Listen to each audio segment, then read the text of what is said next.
got the recording going, and I've got my reader for the day. Thank you, Mark. Let's look at the homework real quick. Uh, Basically, you read now the last chapter of the book. Man, we are near the end, aren't we? Uh, and of course, this is your last bit of outlining for the Constitution. And so in the study place, certify that it says that you've outlined the entire Constitution. Actually, it should say there, basically take the poll that you've outlined what was required at the end of chapter 12. So that's what that should say. I mean, that's only a slight tweak. Last bit of assigned memorizing for the Declaration. Of course, your letter, which I mentioned last week, so I'm not going to mention it this week, although you have the slides that, will remind you, and either the slides or the information on the study place, which, tells you exactly what I'm looking for. It's that 250-word letter. That is now due next week, as is viewing the DVD American Presidency 1. That's the session 5. Now, many of you may have already done it because I've been talking about that since before the break, since I just wanted to give you, extra time to do it whenever. But that is now due by next week, okay? And then, of course, here's your the slides dealing with the 250-word letter. I went over this last week, so there you have it. I think you have it in your notes as well, and it's on the study place. So, any questions on that? I know I kind of breezed through that. I did create the poll for last week, so go ahead and take it. You won't get charged for doing it late, so because I realize it was a goof on my part. How do I feel about epic poems? I love epic poems. I mean, they're the best. No, I didn't say that well. I was trying to do a Nacho Libre. It's the best. There we go. That's a little better. So yes, songs for the end of class letters. Yes, it would be wonderful. Wonderful. All right, any other questions on that? Do you object to being the protagonist? Oh, that's hysterical. No, I won't object to being the protagonist. I guess that is what teachers, after all, do to the students, right? Regret having said that. Ay, ay, ay. All right. Is it as clear as mud now? Some of you may have never heard that phrase. I just made it up. Not. All right. Last time we talked about the question, what are rights and where do they come from, right? Do they come from God, or are they privileges that come from the government? How did our founders answer that question?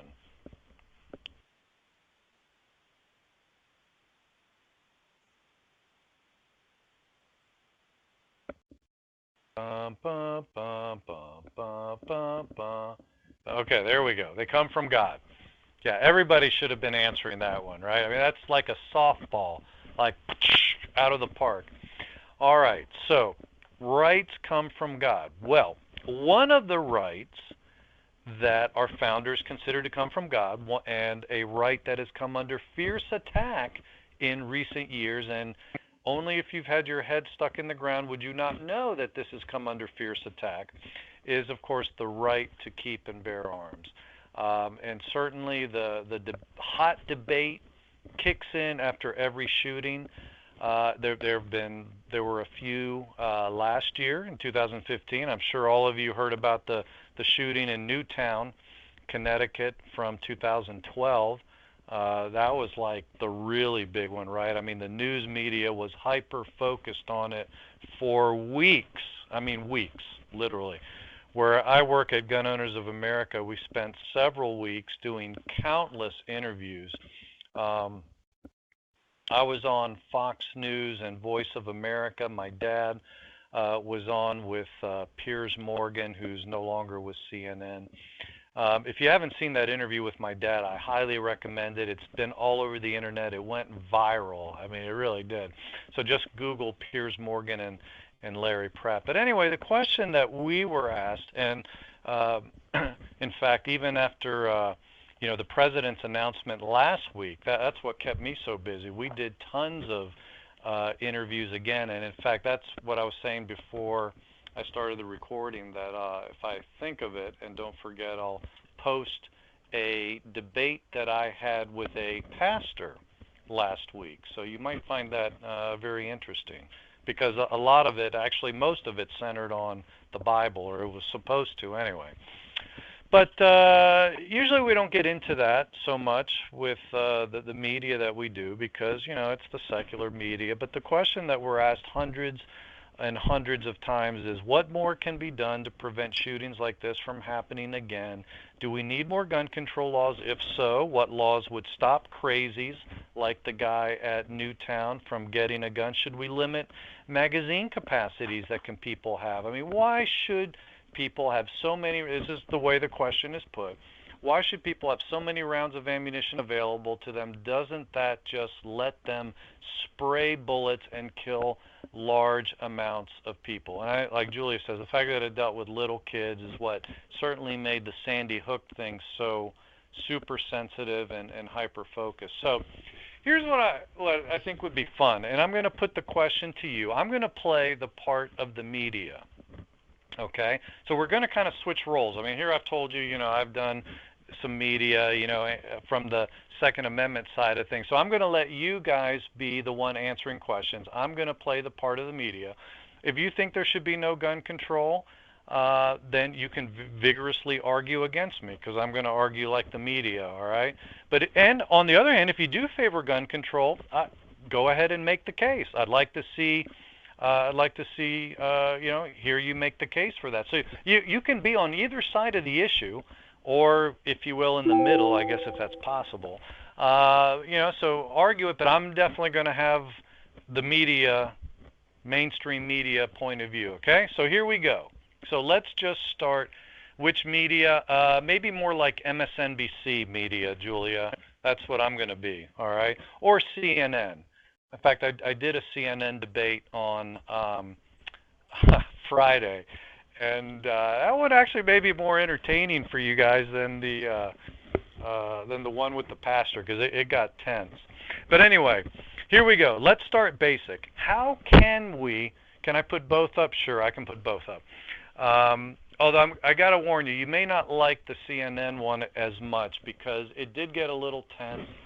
And they had me on Skype, which just came across like really weird looking.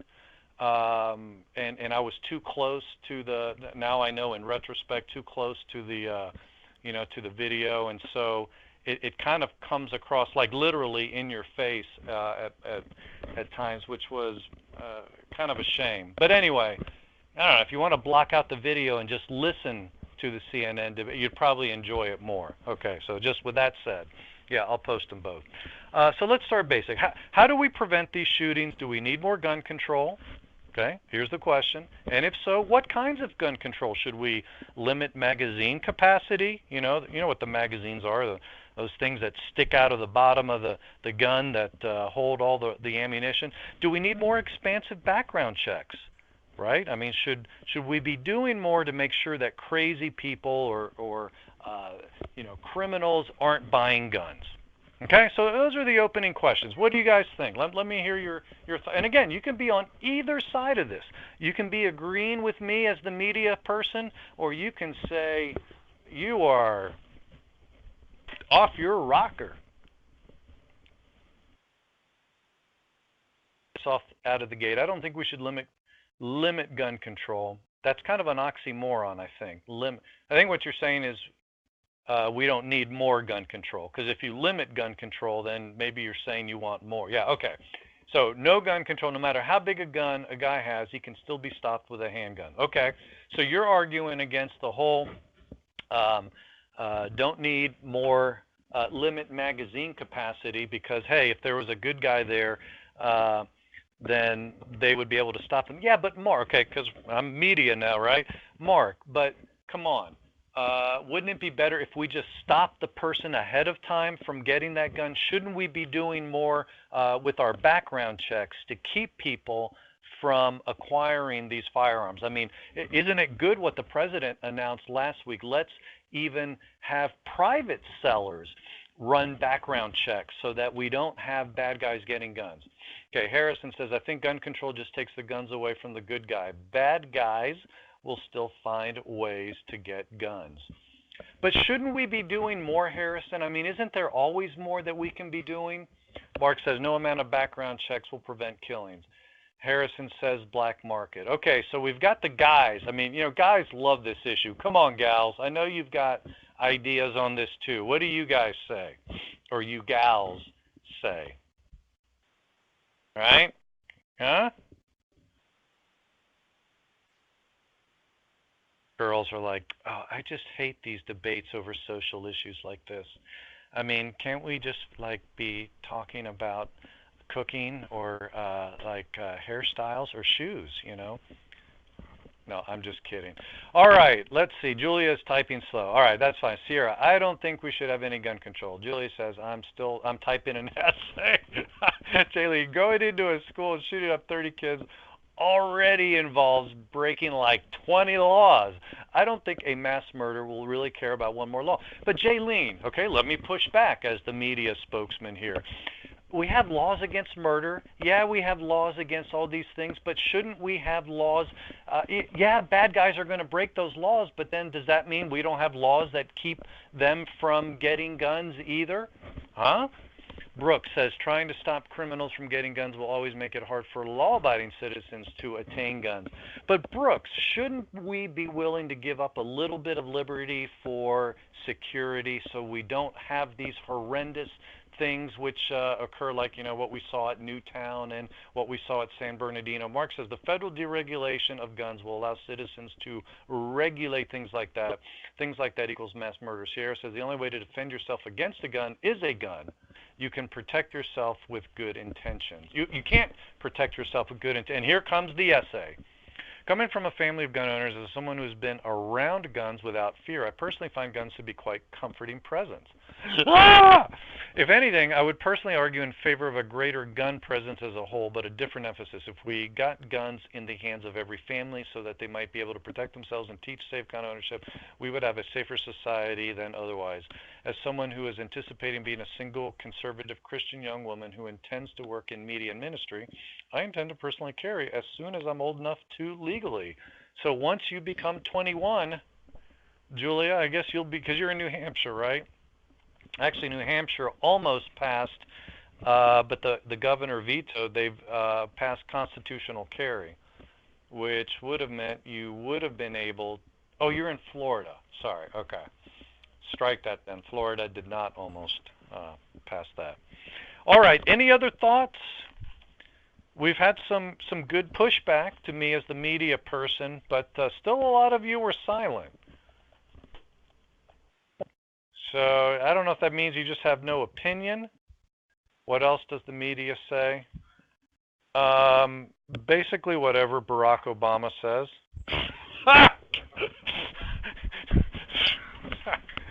I mean, let's face it. Actually, okay, and I'm taking off my media hat now. In all seriousness, polls done of the mainstream media, when I say mainstream, so not Fox, not Fox. Fox is about 50-50. But most mainstream polls of the journalists, et cetera, show that they vote, I think it's over 90% vote Democrat. So that is why you get a bias. That is why they're very favorable to the president's position. Hannah says, I know, Julia, yeah, you would have, Julia. I know something similar to this has already been said, but let's say someone came into a hospital and killed 10 people. If any one of the people who encountered this person had a gun, you could stop. Well, it's funny you mentioned that, Hannah, and when I post the CNN debate for you, you will see that was actually like that. In 2014, a doctor stopped a mass shooting at a hospital in Darby, Pennsylvania. And it was because he had a concealed carry permit, he had his gun, and he stopped the guy. So I didn't know if you knew about that, but and preachers have as well, yeah. There was a preacher in Orlando, Florida, at almost the last day of the year in 2014. And didn't some woman too? Yeah, in fact, I'll mention the woman as a reminder in just a moment. Brooks says, if we need more background checks for guns, then we need more background checks for baseball bats and fists. That's right, those other dangerous objects too, right? Well, let me just say this, okay? And again, I'm stepping out of my media role here. My premise, just so you understand where I'm coming from, and this isn't going to shock you, is that rights come from God. I mean, this is what we talked about last week. This is what our founders believed. But because our rights come from God, our rights are unalienable or inalienable, as the Declaration of Independence says, right? In other words, they can't be taken away. They can't be limited in any way unless we forfeit our rights by committing a crime. So several of you suggested, well, you know, it would have been good if others had a gun. I just mentioned the Darby, Pennsylvania case, but you know, here was a case you may remember, maybe not, the Clackamas Mall shooting, which actually happened about roughly 10 days before the Sandy Hook shooting. Well, this guy, you see the guy, the small picture of the guy. He was the shooter. He killed 2 people at the Oregon Mall, but it was actually stopped short by the guy on the right. You can see he's an Oregon Ducks fan. He was and is a concealed carry holder. He's a young guy, 22 years old. He pulled out his gun, pointed it at the shooter, and that spooked the shooter into committing suicide. So that's why only 2 people were killed at the Clackamas Mall. There would have been a lot more. I mean, so that's yet another example of a mass shooting that was brought to a screeching halt by a law-abiding citizen. Now, Nick Mealy, I think it's pronounced, or Melly, but I think it's Mealy, is a hero. But of course, you don't really hear about guys like this in the news. You know, the media doesn't typically talk about the positive uses of firearms. We'll actually talk about that more later. I love this next graphic, which I think makes the point. But, you know, banning guns and declaring certain places to be gun-free zones don't keep bad guys from getting guns. And several of you were pointing that out. Now, the counter to that is, but still, shouldn't we be doing something? You know, it's like, yeah, okay, the bad guys are ignoring those laws, but still, shouldn't we do more? So what about reasonable, and that's usually how it's put, reasonable, wow, a lot of comments coming in, reasonable restrictions like background checks? Well, again, go back to the premise. If we have a right from God, then here's the question. Should the government in any way infringe upon that right, or doesn't that turn a God-given right into a privilege? I mean, if we allow restrictions or waiting periods or background checks for the right to keep and bear arms, then shouldn't we also do them for husbands to make sure they won't abuse wives, or screen parents to make sure they don't abuse kids? Or how about screening pastors' sermons? Do you remember the Houston mayor a few months ago wanted to do that? Right? Yes, so they've tried to do that. But see, if we give in one area where we have a God-given right, but we say, it's okay to do some screening and force people to prove their innocence before they exercise their God-given right, then why not do it to pastors? Why not do it to parents or husbands? See, should we be restricting honest people's rights, or instead, should we be punishing the abuse of a right? Because if we're going to restrict rights, then where do we draw the line? Let's see. Let me just read some of the comments here and just see if there's anything I needed to comment on. Okay, and yes, okay, good. Julia is still pushing the, you'll really feel comfortable with one.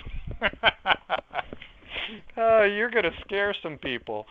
But some people are going to love that. You might scare some prospective boyfriends, but that's okay. Maybe they don't need to be boyfriends, right? That's the goal. So, if you allow the government to screen law-abiding gun owners, if you force people to prove their innocence to the government, then why not just start screening and infringing upon every other right that we have? I mean, let's face it, we could put video cameras and microphones in every home, totally ignore the Fourth Amendment. That would actually work to prevent some crimes. It really would, because it would be like Minority Report, that movie from years ago where you're catching criminals before they, even when they're thinking or planning to commit a crime. Or how about restricting the First Amendment right of the media to run 24-hour news coverage? Because a lot of the killers are doing their killing as copycats, like especially the mass shooters. They want to go, they want to die. They have felt neglected all their life, and they want to go out and be famous. And so it's actually been shown many of them actually crave the media attention, even in death, which is kind of ironic, but they do. So if we restricted the news media, you would actually save some lives. See, so you could always make an argument if we just limit rights, hey, we'll be safer. But then you know what? Eventually you end up looking like the former Soviet Union or some communist country, right? So our founders' point was that we should be free to exercise our rights until we forfeit our rights by committing a crime. Then what that does is it lets guys like Nick Mealy or Melly act as a deterrent. Or one of you brought up the woman, right? Gina Sam, the killer blonde, right? We talked about her. How that guy named Matthew Murray entered the New Life Church in Colorado Springs intent on killing hundreds of people. And it was Gina Sam, one of the worshipers there, who fired off 10 rounds before Murray was critically injured enough to halt the attack and end his own life. Now, it's a good thing there was only one attacker. If Sam had used a magazine that held less than 10 rounds, or if there were multiple attackers, she would have been out of luck. So that's actually why good people would want a gun magazine that holds lots of bullets, because real life is not at all like the latest action movie. In the movies, the bad guys shoot their guns endlessly and miss, right? And then the good guys fire off 1 or 2 rounds and they hit their targets. I saw Star Wars over the break, and it was the same type of thing. Bad guys always miss. Our guys hit after 1 or 2 shots. It doesn't work like that in real life. I mean, there's even been cases where the police had to shoot a guy 20 to 30 times before the bad guy would stop shooting. On drugs, but to 30, I mean, so that doesn't 20 to 30 hits. So imagine, what happens if cops only have a 6-shooter? Or the private citizen only has a 6-shooter. Ouch. They are out of luck. In fact, here's a real situation. A mom defended her 2 kids. She shot the intruder in the lower left-hand corner 5 times in the head and neck, and he still didn't die. He escaped out of the house. I mean, it was enough to deter him, but she actually had, I believe, a 6-shot revolver. She shot him 5 times. That was enough to send him fleeing. But imagine, here again, what if there had been multiple attackers? What if there were multiple attackers and she only had 6 bullets? Man, she would have been out of luck. This just underscores the point. When you're facing multiple attackers, you might need more ammunition than just 6 shots. Here's a classic case. You guys would be too young to remember this. But Koreans, during the Los Angeles riots in 1992, defended their lives and their stores against scores and scores of rioters. And look at the guns that they're using. Ones with the big magazines, lots of bullets. Actually, a more current situation would have been the Ferguson, Missouri riots, right? Some of you may remember that in 2014. But the Los Angeles riots, dozens of people were murdered during these riots. Police were refusing to go into the riot-torn areas. Many stores were burned to the ground. But guess what? Not the Korean stores. They were unharmed because they were visibly defending their store. So again, the point is, when you're facing multiple attackers, you might want a gun with lots of bullets. But if one doesn't like people using guns in self-defense, then what's the alternative? Well, the alternative would be what we had in Newtown, which is the picture on the left. It's interesting. All but two of the public mass shootings in this country, going back to 1950, have all occurred in gun-free zones. All but two public mass shootings going back to 1950. Isn't it interesting that the bad guys target the gun-free zone? Was L.A. the Bloods in the? I think they were involved, but it wasn't just them. But yeah, they were. It was like a big opportunity for them. Yes. But in Newtown, obviously nobody was allowed to have a gun, and the shooter, who was still able to get guns because he killed his first victim and stole them. Notice, no background check would have stopped the Newtown killer from getting a gun because he killed his first victim and stole her weapons, right? But then where did he commit his atrocity? He went to a gun-free zone. And then he actually committed suicide once the cops arrived. So, again, all this to say, my premise is this. Since our rights come from God, they're inalienable. They can't be taken away or limited unless we forfeit our rights by, committing some atrocious act. So, if that's the case, okay, if you're following that logic, why punish a law-abiding citizen for what a creepo does, right? Why should the law-abiding have to submit to the, when I was playing the media role, I said, well, bad guys are going to break laws against murder, but we still have laws against murder. So why shouldn't we have, restrictions on getting guns?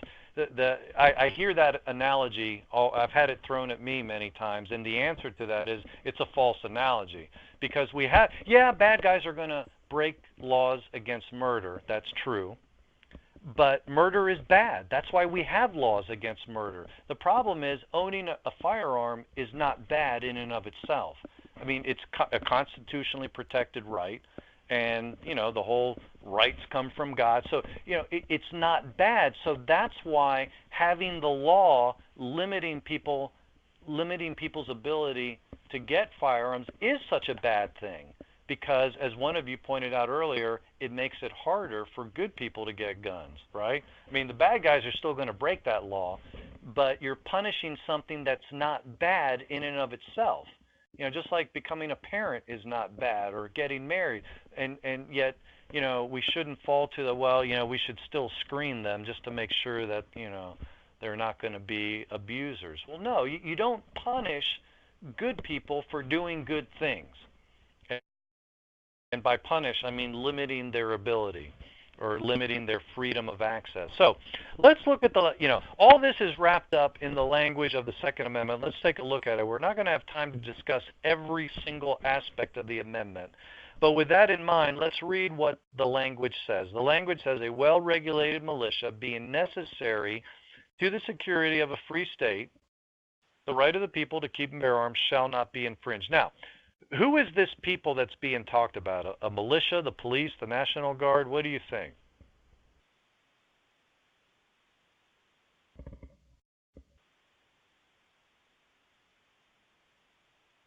That's interesting, Sierra. Which Captain America, was it the last one that came out, or is it the upcoming one? And if it's the last one, I think I actually vaguely remember that.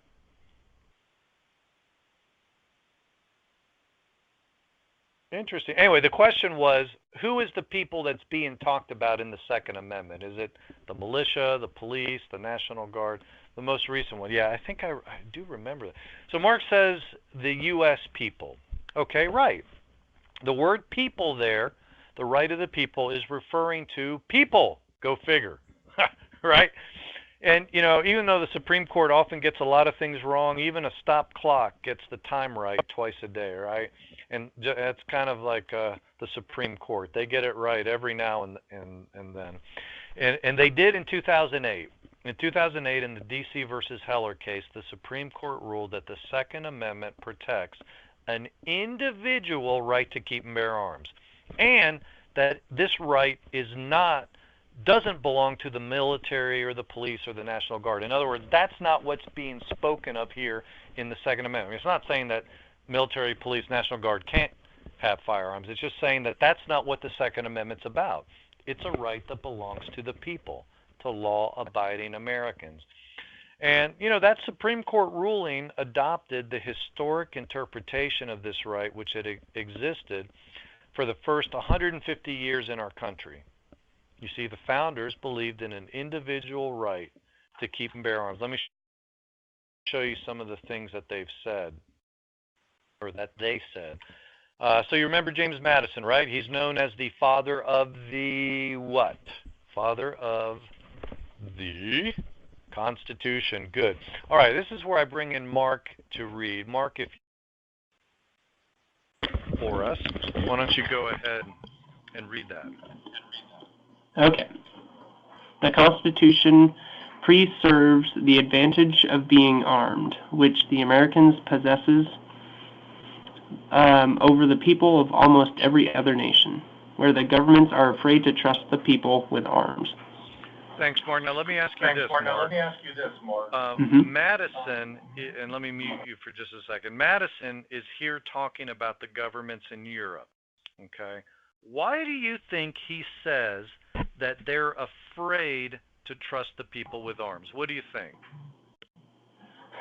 Well, just thinking back to my European history, the European governments weren't necessarily the most easiest on the people, and so the people would have a rather large incentive to use their handguns or their guns against the government, and so therefore the governments were afraid to hold arms. And Mark, speaking of history, what was the date that the War for Independence began? Well, it's usually thought of as July 4th, 1776, but I don't know when the first battle was. Okay. Anybody want to pitch in with that?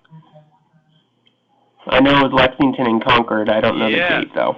Okay. Yeah, Lexington and Concord is considered the shot heard around the world. That's when the fighting started. April 9th. In fact, everybody write this down. April 19th, 1775. You can't graduate government class without knowing when the War for Independence started, okay? Right. And so that was Lexington and Concord. Why?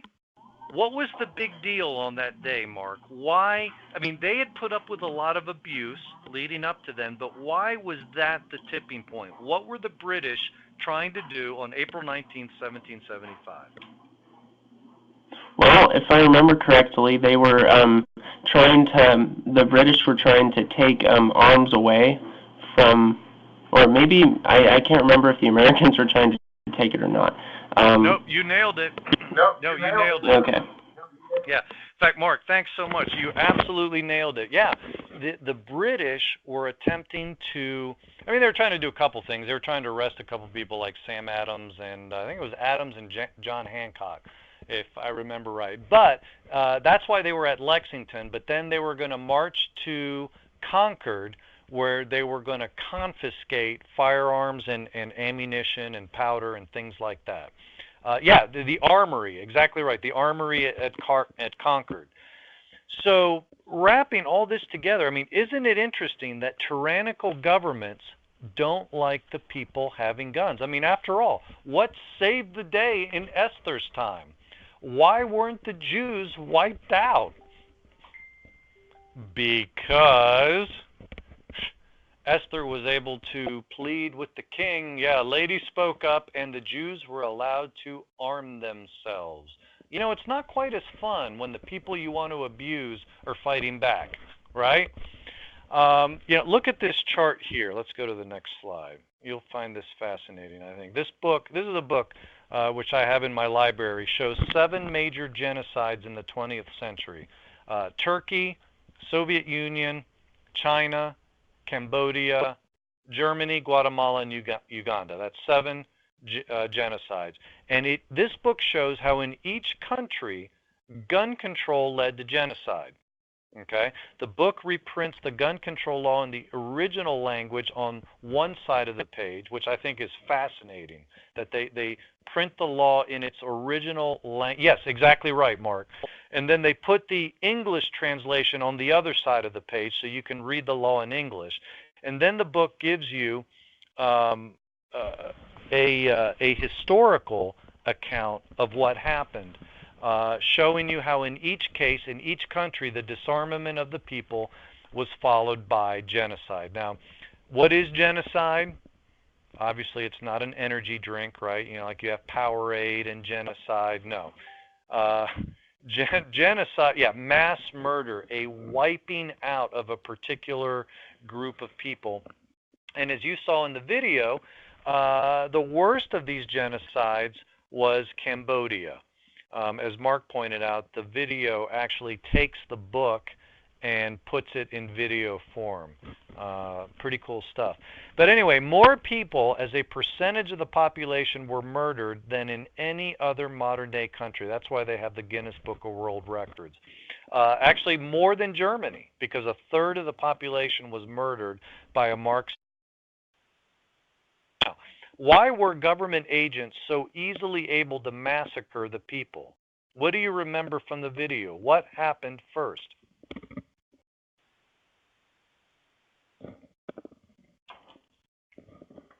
Aha, interesting. Yeah, Glenn Beck's got some good stuff. Yeah, in terms of numerically, Mark, I think China, China or Russia holds the record, even more so than Germany.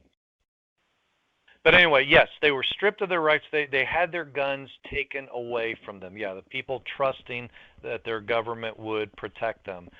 So the military first disarmed the people, and then they went through and slaughtered them. And so you saw that on the video. You know, again, it puts that book, Lethal Laws, into video form. But you see how the people were first disarmed, and then they're slaughtered. And, you know, it's the same strategy that's been used in many modern-day countries. Nazi Germany, Soviet Union, Rwanda, China. They take away people's guns first so that bullets won't be flying back at them. Well, the founders understood this, and as Mark pointed out earlier, you know, the European governments weren't very easy on their rights, were they? You know, the people having guns would have made a tremendous difference. So the founders recognized that the right of the people to keep and bear arms was one of the greatest ways to prevent tyranny. Now, let's go back to Madison's quote. Governments are afraid to trust the people with arms. What's fascinating is that you see this even in the Bible, right? I mean, I asked you to read 1 Samuel 13.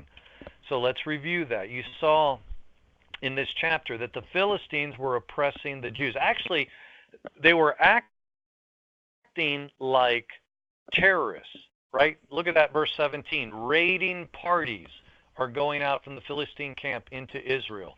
So they're acting like terrorists. Isn't that interesting that with disarmed people, it is easier to terrorize them? I mean, why were they so successful at terrorizing them? Well, because the Philistines had used weapons control, aka gun control today, right, to keep the Jews defenseless.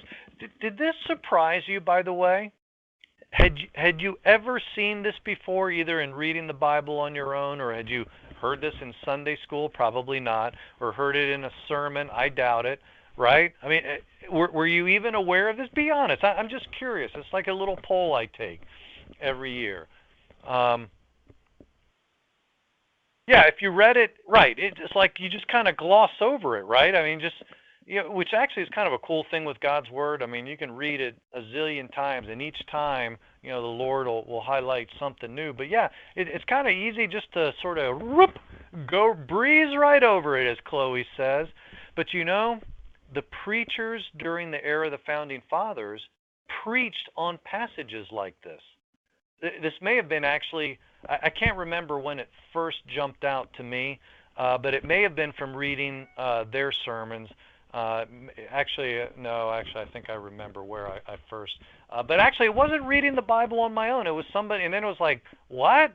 Let me grab my Bible and see. And then I read it in my own Bible. It's like, wow, it's in there.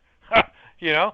But the Founding Father preachers would talk about how the Philistines used weapons control to disarm the Jews. And by the way, the same thing happened during the period of the Judges.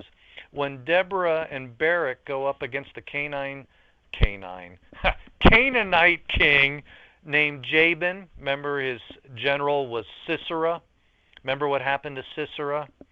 You might say that a woman helped him, shall we say, get the point. Right? Jael drove the tent peg through his temple. That was some sharp thinking on her part. Anyway, when they went to battle, Israel had been completely disarmed. I mean, if you realize this, you may see, because when you read about Barak being so wimpy and like, I'm not going to go into battle, Deborah, unless you go with me. It's like, dude, put on your man jeans. What is wrong with you? Well, the country was disarmed. Okay, I mean, maybe that's why he was a little scared. I mean, here's what Deborah says in her song in Judges 5:8. When they chose new gods, talking about the Jews, war came to the city gates. Okay, this is their punishment.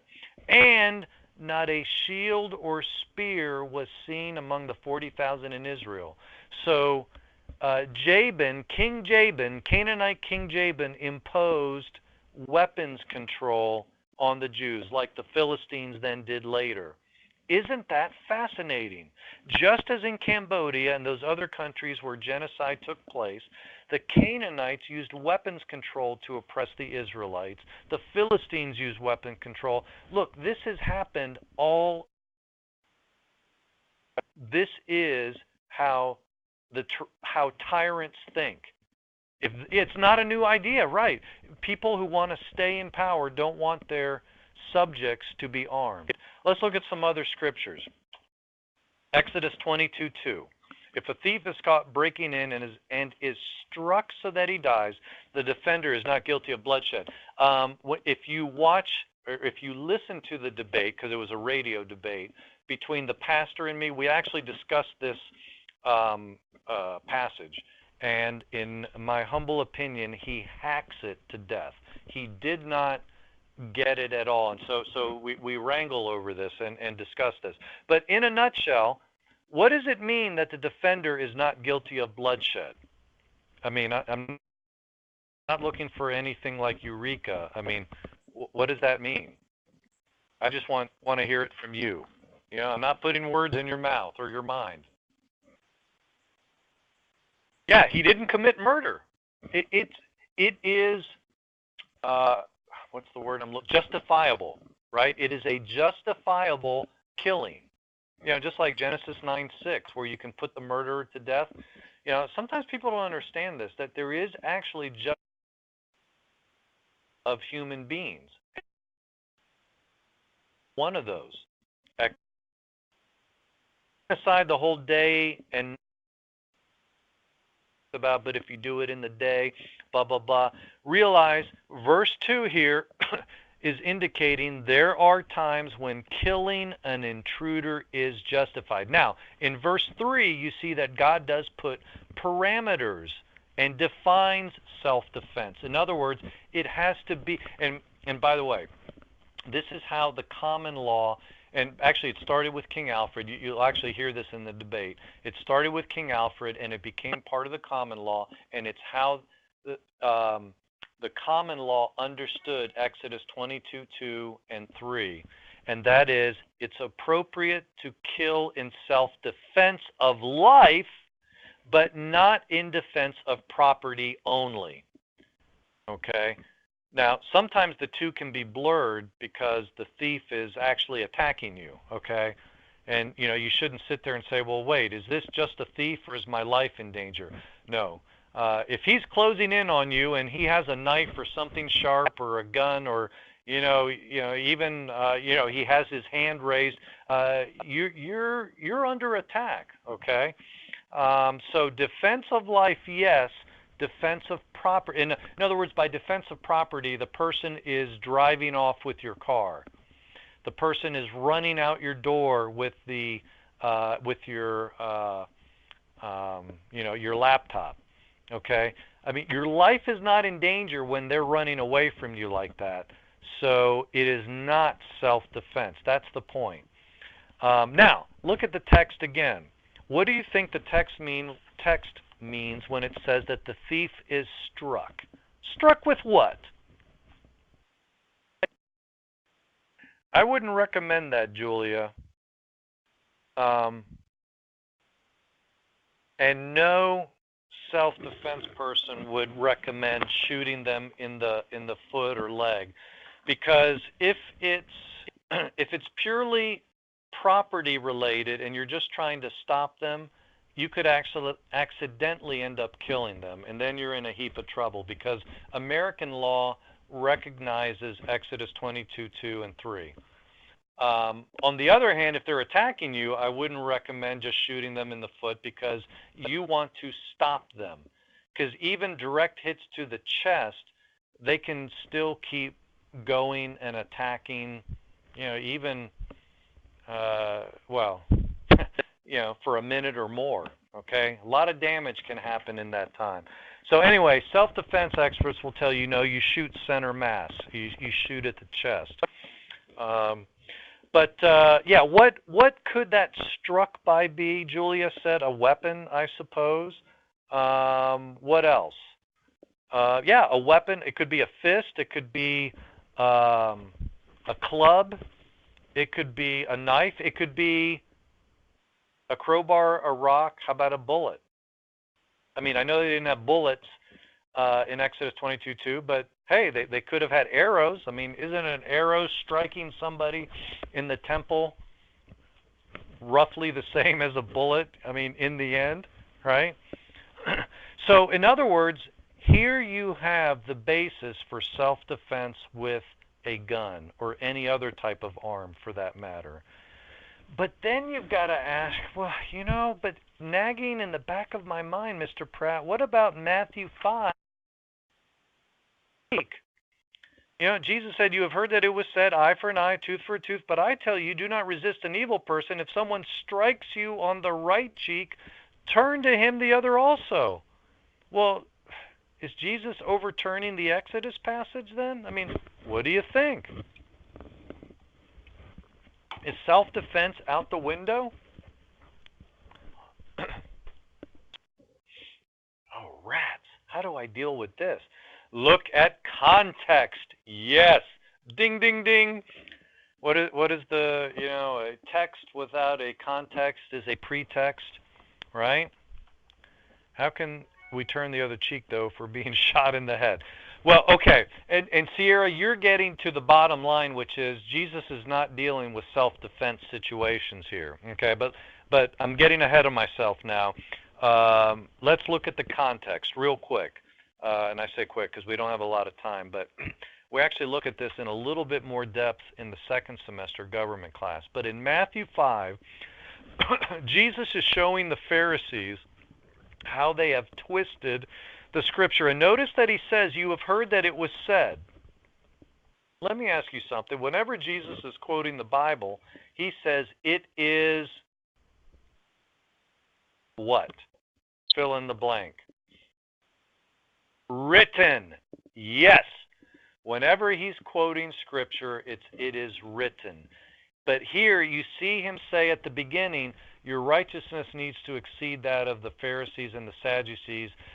He says, I haven't come to destroy the law and the prophets. So in other words, he's taking them to task for how they've twisted through their teaching what the scripture says. So he's blasting the Pharisees and the Sadducees. So what have they what have they been twisting? Well, they were teaching, they were misteaching. That's not a word. They were what's the word I'm looking for? They were hacking to death the eye for an eye, tooth for a tooth principle. They were mangling it. They were not teaching it correctly. There we go. That's what I'm trying to say.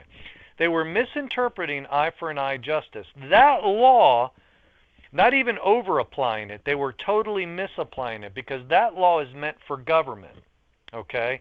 Eye for an eye, tooth for a tooth is the principle that the punishment must fit the crime, okay? So it's a principle for government.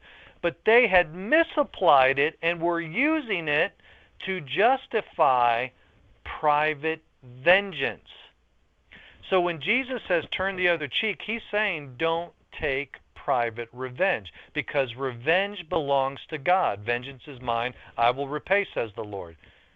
Actually, let me go a little further. Vengeance belongs to God and one other person on the earth or institution on the earth. Who is that?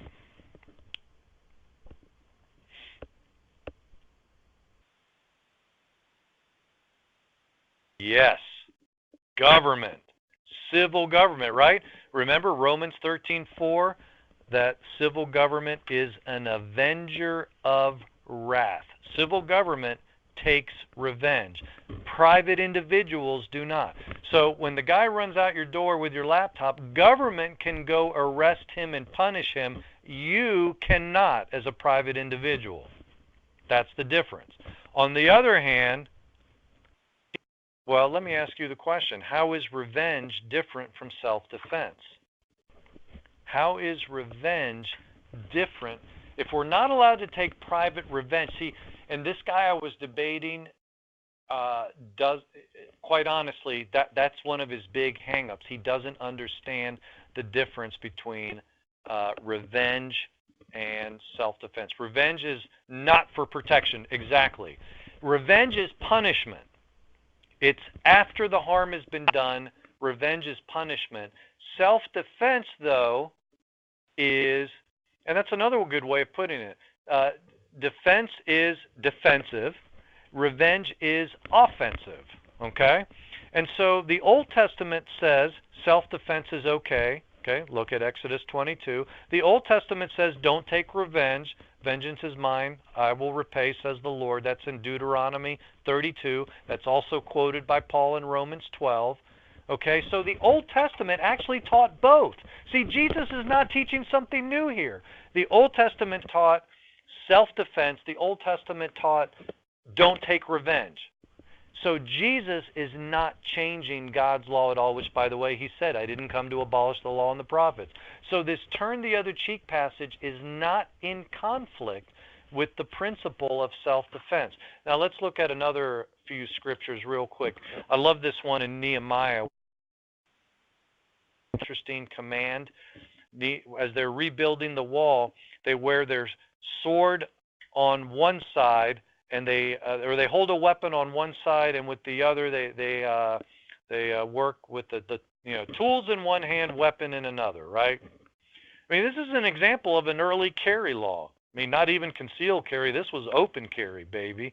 Right? But they were required to carry a weapon. I'm from the state of Virginia, and in the 1600s, Virginia used to, and by the way, I don't remember that from being there, okay? So no crass jokes, okay? I was not there at that time. From history, Virginia used to require that people carry a gun when they travel. Can you just see being pulled over by the officer? Officer, what did I do wrong? I wasn't speeding. I'm sorry, but I'm going to have to write you up for traveling unarmed. I mean, can you imagine that? Right? I mean, that was Virginia. Anyway, and then there's also this verse. Oh my. Pacifists do all kinds of gymnastic twisting to get around this verse. Luke 22:36. After the Last Supper, Jesus said to them, but now, if you have a purse, take it, and also a bag, and if you don't have a sword, sell your cloak and buy one. Wow. Did Jesus really say that? Here again is another one, the question again, have you ever read this in your Bible? Or are you seeing this now for the first time? I mean, some of you may be like, oh yeah, I knew that was there. Others of you were like, wait, what? He said that like after the Last Supper? But let me ask you this. If Jesus really meant you can't defend yourself when he said turn the other cheek, then why would he tell his disciples to sell their cloak and buy a sword? After I read this verse once, a student said, so Jesus wanted his disciples to fight naked? No, that's not what he was saying. So what is this saying? Well, Jesus is telling his disciples to carry a sword. I mean, that's a defensive weapon. Now, what's the pacifist answer to this verse, to this command? Because they do deal with this. They say, well, Jesus didn't want them to carry a sword because look at his rebuke of Peter later on. A short time, the bad guys come to arrest Jesus, and Peter takes out a sword. Okay, he had told them to have swords, and Peter actually indicates there at the Last Supper, we've got a couple of swords. Well, he uses one of them to whack off one of the servants' ears. If you ever wondered, yeah, where did that sword come from? Well, they carried swords. And of course, Jesus heals the servant's ear. But then what does Jesus say to Peter? I want you to fill in the blank. It could be one or two words that are missing there on the screen. I'd like to see what you say.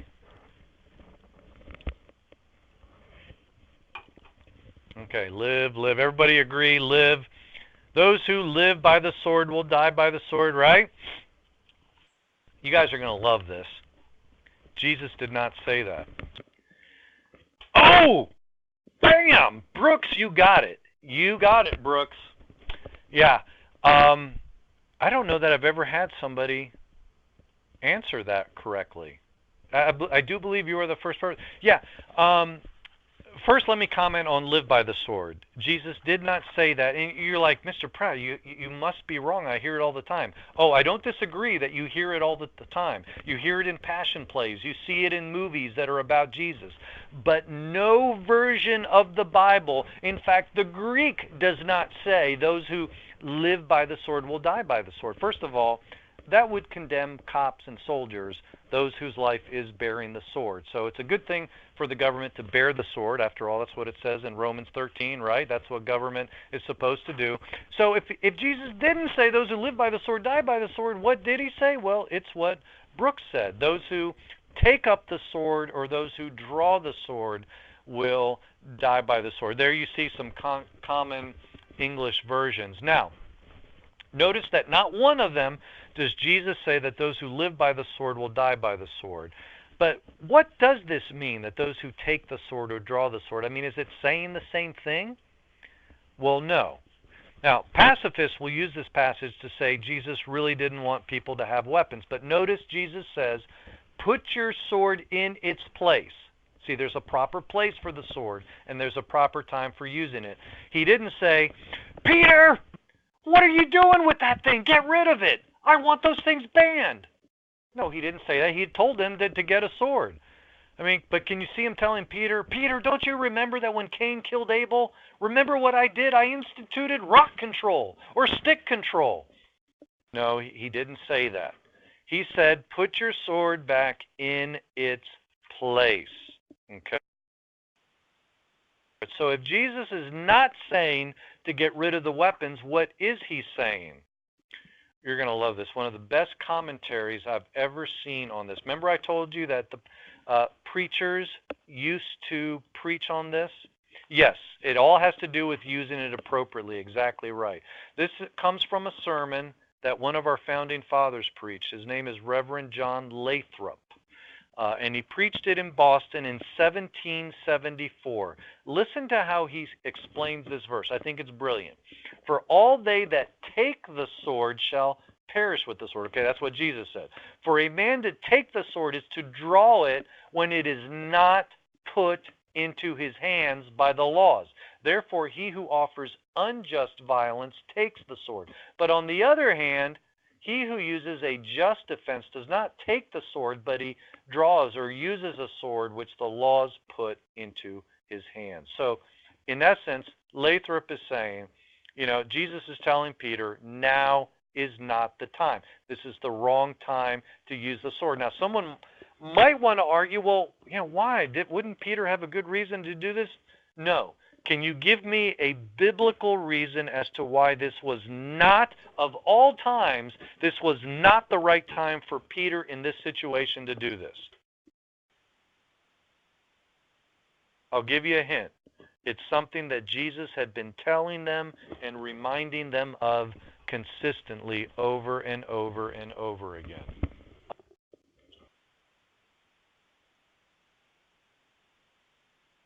Bingo.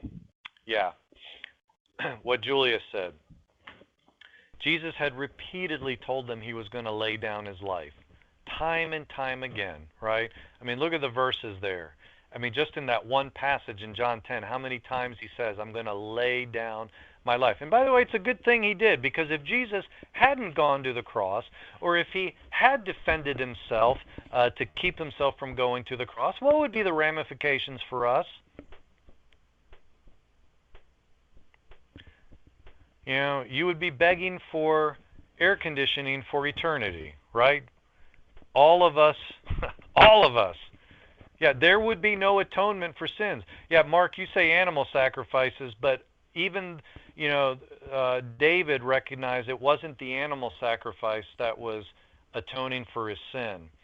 And the New Testament makes that clear, that the animal sacrifices were just pictures of the real final sacrifice. So we needed that perfect sacrifice to atone for our sins, to be to take the punishment instead of us. So see, that's the bigger context. He had told them he was going to lay down his life. In fact, he even told Pilate he could call legions of angels, but this was not the time to fight, because he was going to lay down his life. Having said that, he told his disciples to go out armed.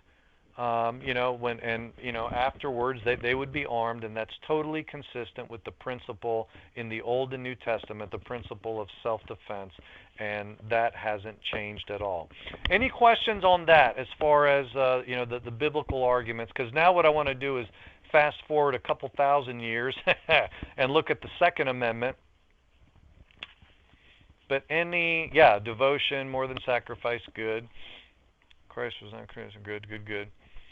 All right, so let's go to the Second Amendment.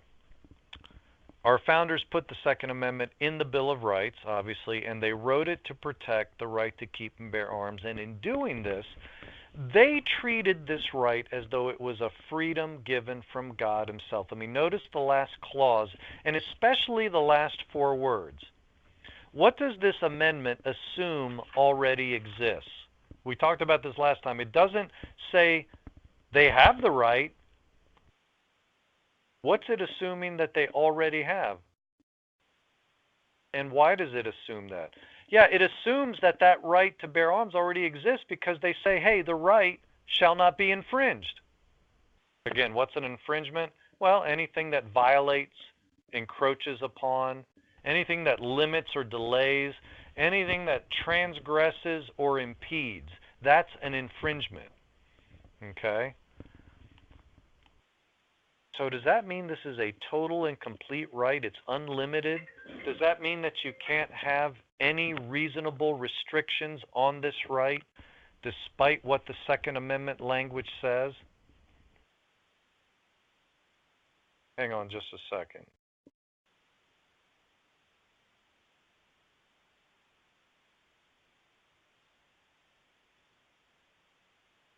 Somebody was trying to get a hold of me.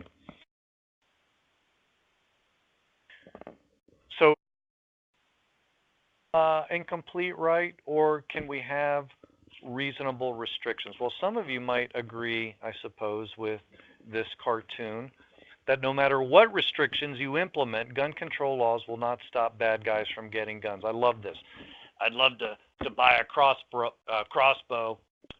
Sorry, there's a 7-day waiting period. We have to make sure you're not a crook. If I was a crook, I'd steal one, right? I mean, did you notice that the guy that shot at that Philly officer over the weekend, you know how he got his gun?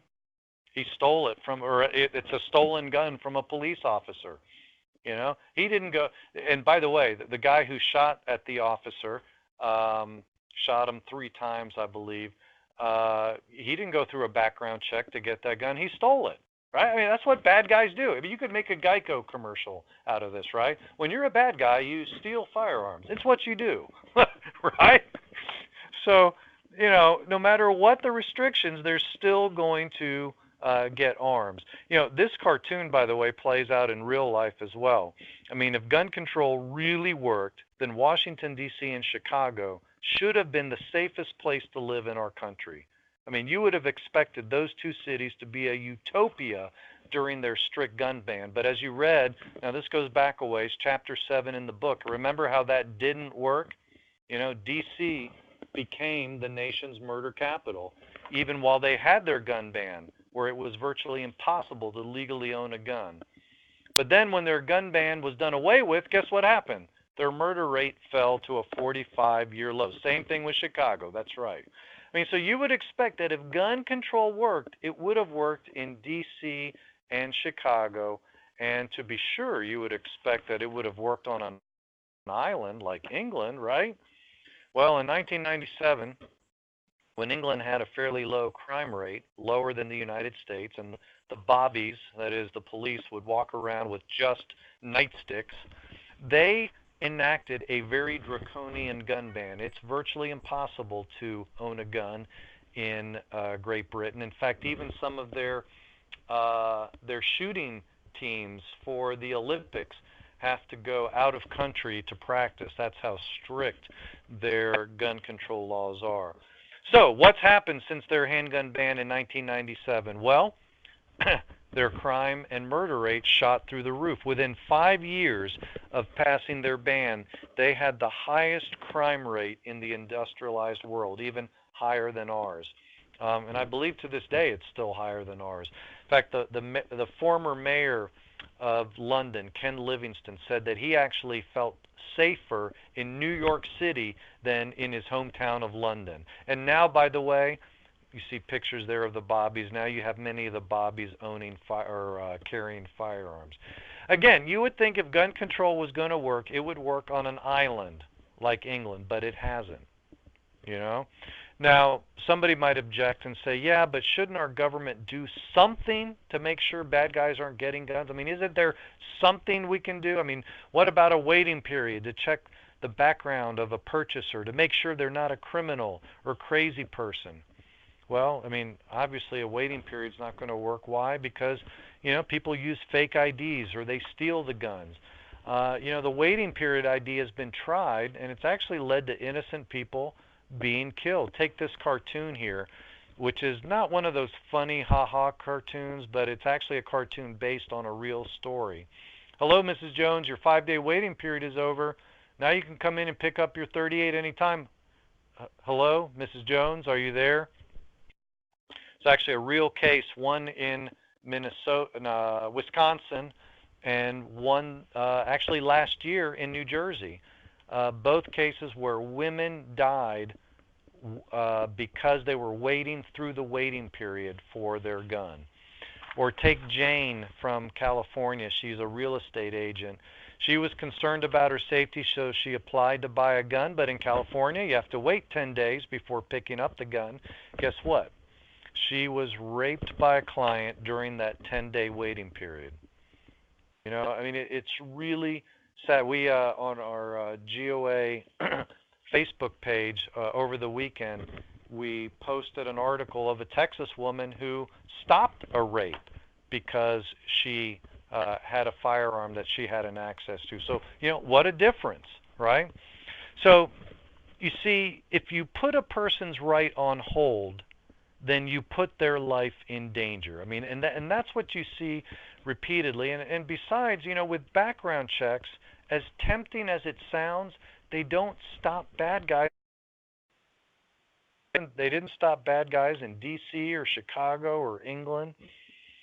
But on the other hand, and this is what you guys have been pointing out, that as people have had firearms, that actually that has worked effectively to curb crime. President Clinton in 1997, his Justice Department found that there were 1.5 million cases of self-defense with guns every year. That means 4,000 times a day. That means every time there's a gun death, a gun is being used 50 times more often to save life. Interestingly, Obama's Center for Disease Control found the same thing in 2013. He never talks about that CDC report. In fact, in his town hall meeting last week, he said quite the opposite. He said, oh yeah, guns are, you know, rarely useful in self-defense. Well, actually, his CDC found otherwise. Totally found otherwise. Now, You might wonder, if this is true, that what these studies are showing, that guns are used far more often to save life, then why do we only hear the negative stories? Well, it's because you haven't liked GOA's Facebook page and you're not seeing it. No, but why aren't you seeing the stories? It's not that the stories don't exist. It's that most of the news media don't report it. They may report it locally, but not nationally. Let me give you a classic example. And I do believe we talked about this several weeks ago, maybe even been a couple months ago. But Assistant Principal Joel Myrick of Pearl, Mississippi High School in 1997, heard shots at his school. A kid named Luke Woodham was shooting up the school, killed a few people. So Joel Myrick ran to his car, grabbed his firearm, ran back, pointed the gun in Luke Woodham's face, and made him stand down. Okay? Saved countless lives. He's a hero. Well, this shooting, like all other shootings tend to do, resulted in intense media coverage. Hundreds of articles were written, day after day of media coverage, TV coverage, yada, yada, yada. Out of the hundreds of written articles that covered this story, only 19 mentioned Assistant Principal Joel Myrick in any way, and only 10, and exactly 10 of those stories mentioned that he used a gun. I know this because a researcher, an analyst, researched this, and this was his findings. So hundreds of articles, only 19 even mentioned Myrick, only 10 mentioned that he used a gun. Why is that? Well, because of media bias. It happens, but the media just doesn't report it. In fact, the analyst called some of the reporters. Did you know about Joel Myrick? Yes, I did, was the answer. Why didn't you report that he used a gun? Well, didn't think it was important. That was the most common answer. Didn't think. See, that's a bias. That's not reporting the facts. That is a bias.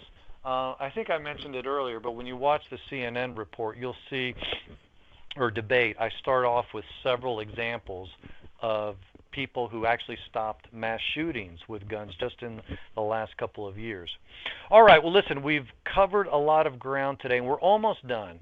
I know that for some of you, it may be that today's class has given you something to chew on. I mean, we've actually, during this class, had some like really good debates because, there's students that were like, no, I think there should be gun control. I mean, you guys were, some of you were quiet and the rest of you were like, yeah, no gun control. But I've had some students say after this class, wow, I used to think that only the police and military should have all the guns, but not after today's class. Or, some students said, yeah, we do have the right to own guns, but, I always thought the government should be restricting it. But, this makes a lot of sense. I don't think that anymore. I'm just curious if anybody has had that same sort of reaction or that same sort of journey going from that. Some of you may have always been like Julia, where the gun is your constant companion and you feel safe and secure with it. On the other hand, others, like I've had students from New York City, and they were like, guns were the last thing I wanted, because that's kind of the culture in New York City. I had one student tell me, now my mom and I were begging Dad to get a gun, and we live in New York City. We've had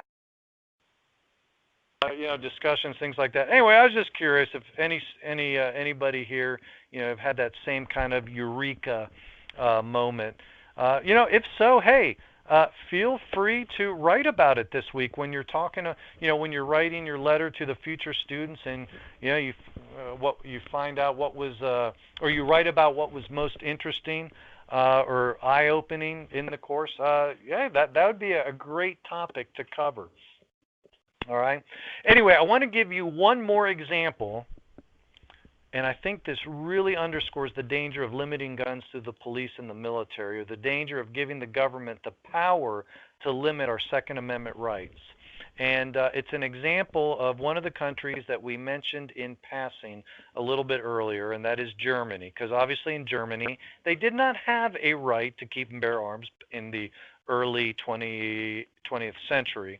In fact, Hitler was able to use gun control laws to disarm many of the people groups in the nation. And so it's no surprise that he was able to do all that he was able to do. Now, I mentioned that book, Lethal Laws. Well, the group that published that, Jews for the Preservation of Firearms Ownership, did a really interesting interview years ago with a Holocaust survivor. And so if you go to JPFO's webpage, that's Jews for the Preservation of Firearms Ownership, I think they still have this interview there with Theodore Haas. It's very interesting. Anyway, he was asked, did the camp inmates, by the way, I don't know that that's Teddy Haas there, okay? That's just a famous Holocaust picture. But he was at the Dachau prison. And the question to him was, did the camp inmates ever bring up the topic? Yes, Abby, correct. That is correct in answer to your question. Did they ever bring up the topic, if only we were armed before, we would not be here now? Fascinating answer. He says many, many times we discussed this. Before Adolf Hitler came to power, there was a black market in firearms, but the German people had been so conditioned to be law-abiding that they would never consider buying an unregistered gun. The German people really believed that only hoodlums owned such guns. What fools we were. There is no doubt in my mind that millions of lives could have been saved if the people were not brainwashed about gun ownership and had been well armed. Hitler's thugs and goons were not very brave when confronted by a gun. Gun haters always want to forget the Warsaw Ghetto Uprising. Does anybody know about the Warsaw Ghetto Uprising? They actually mention it at the Holocaust Museum, which is a perfect example of how a ragtag, half-starved group of Jews took up 10 handguns and made and I've deleted what he actually said, blankety blank out of the Nazis. Yeah, regarding the Warsaw Ghetto, this is very interesting. The Nazis had to spend more time subduing the Warsaw Ghetto Uprising. They spent more time doing that than they did conquering the entire nations of Poland or France. Is that not amazing? And it's because the Jews were able to grab a hold of firearms, and as they killed some of the enemy, they grabbed their firearms and they would upgrade. The ghetto uprising lasted 4 months. 4 months. I mean, it's really fascinating. I mean, so just imagine if the entire country had been better armed, like Switzerland, let's say. I mean, remember what Hitler did with Switzerland? Crickets, right? Nothing. So just to wrap this up, there you have a great example of what the Founding Fathers had in their mind, that the number one reason for actually having guns is defense against tyranny, defense against tyranny. All right. We're not actually at the end of time, but as I mentioned, I've got to go speak. But are there any questions, any last questions that you would like me to address? By the way, next week is our last class period of the semester, so we will review for the test, okay? And then, of course, we will begin semester 2, which is on Thursday mornings at 8 a.m. Eastern time. So semester 2 we'll actually be using the same book and videos, although I'll be using a lot of stuff from the internet. Well, it'll be a lot of fun stuff that we'll be getting into. So we'll be fleshing out a lot of these things and covering some more things in the Constitution that we didn't get to. Yeah, who's doing? I realize it's on a different day. So a lot of folks from the semester 2 class in there. But anyway, if you have it open, no. You know what? No, it never was Friday. Or was it? No, it never was Friday. It was always on Thursday morning. Gee, I'm pretty sure. That's a problem for you. Okay, so, yeah. All right, guys. Doing economics. Yeah, economics. You'll love economics with Mr. Rucker. Good teacher. Good guy. Okay, any other questions? Because I got to get running. All right, guys. Then, hey, if you do economics next semester and you still want to come back for semester 2, catch it on the next year, unless, of course, you're in college. But I'll be doing it again in 2017, second semester. So you can always take it then. All right, everybody. See you later. God bless. Take care. Bye-bye.